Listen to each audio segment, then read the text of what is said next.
জিয়াউল হক ফারুক অভিনীত জীবনের দিনরাত নাটক। সেখানে তার সাথে সহ-অভিনেত্রী ছিলেন নায়িকা ছিলেন শাবনম ফারিয়া।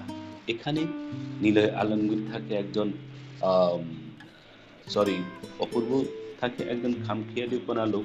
বাবা-মার আদরের সন্তান তাই সবসময় নিজেকে একটু উচ্ছৃঙ্খলভাবেই রাখে। বাবা-মার খোঁজখবর নেওয়া ঠিক আছে কিন্তু সে গুরুত্বহীনভাবে চলে সারাক্ষণ।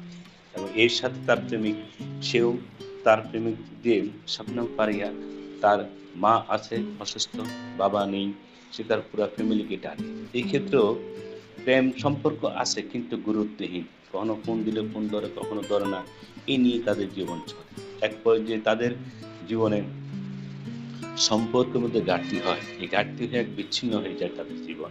এই ফাঁকে শবনম ফারিয়া নায়িকা হারায় তার মাকে আর অপূর্ব হারায় তার বাবাকে। তা নিয়ে সুন্দর একটি গল্প তৈরি হয়েছে এই নাটকে। এবং এক পর্যায়ে গিয়ে তারা ঠিকই একে অপরকে বুঝতে পারে এবং সম্পর্ক আগের পর্যায়ে নিয়ে আসে।